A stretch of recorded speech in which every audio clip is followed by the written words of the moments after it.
who will be with me here at ringside all night long. Things get underway here with a certain expectation at ringside for those who know what to expect from Escalante and Ponce de Leon. And many times, and we've watched as he has struggled throughout his career. He's a little bit more under control, aggressiveness than he used to be. Both of them have been stopped by elite fighters. Ponce de Leon by Juan Manuel Lopez and Celestino Caballero by decision. Escalante defined himself in an all-out war against Jose Hernandez with affairs where both fighters had to be appreciated for their enormous effort, and from that moment forward, Escalante has said, that's the way I want to fight. I want to be the kind of entertaining fighter who packs houses. Tagged a couple of times by the more powerful and longer-armed Ponce de Leon. That this is his ring.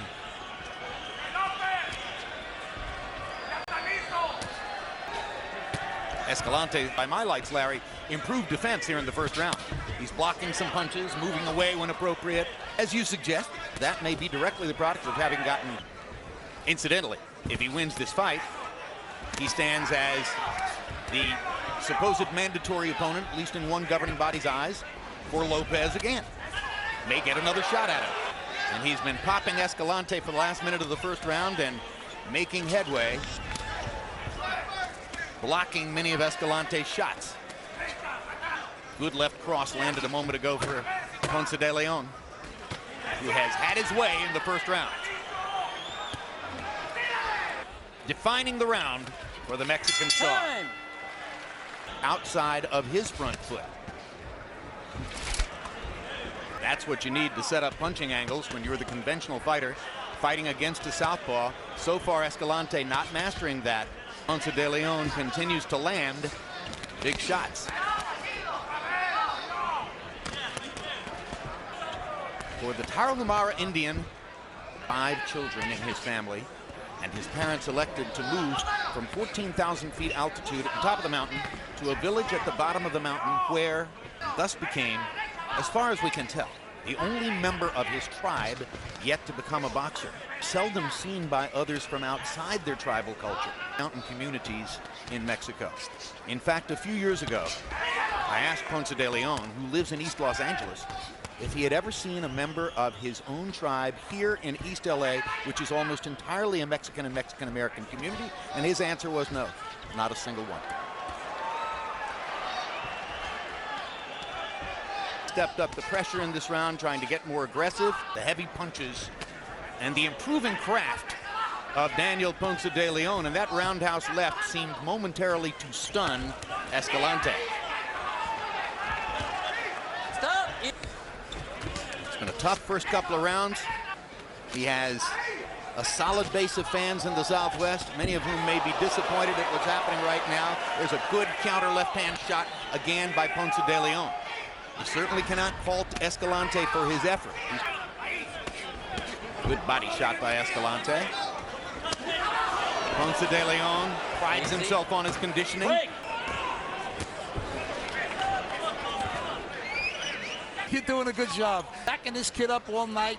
You know, tremendous punching. I mean, Escalante landing that right hand, the red jab, very, very clearly. I mean, there's no way that Escalante won any of those first 2 rounds on any card. 2-0, Daniel Ponce de Leon. Hey, Harold, expert commentator, is off doing interviews at this moment. Do you agree with my general assessment that Ponce de Leon has indeed in the last couple of years added boxing skills and gotten much better? Right, no question, Jim. You know, the guy was a pure puncher early in his career. Yeah. He really was a big banger. I think it was after the loss to Celestino Caballero that he sort of changed.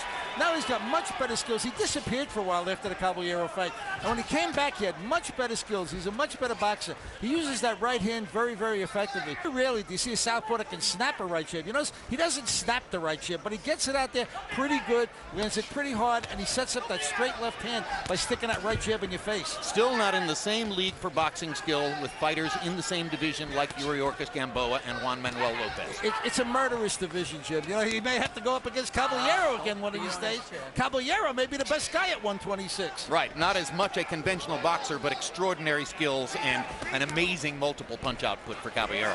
Yeah, for round 3, he's doing the same thing. Taking it to Escalante, sticking that right jab in his face, and just whacking him with that straight left hand. Yeah, you wonder if Escalante has a wrinkle in his game or any other weapon with which he might turn this around. It appears that he's simply being out-physicaled by Ponce de Leon, who has extraordinary physical quality.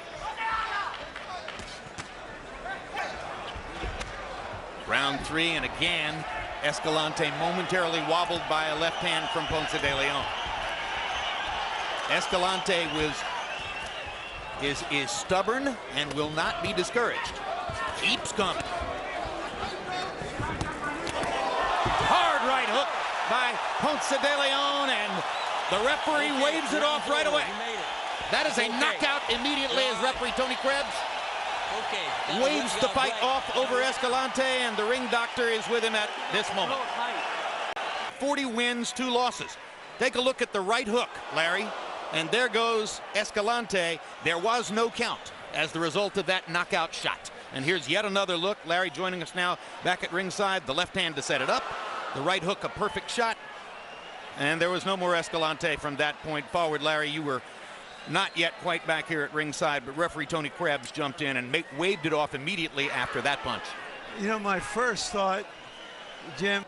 The winner by knockout victory, now the mandatory WBO world contender, Daniel Ponce de Leon.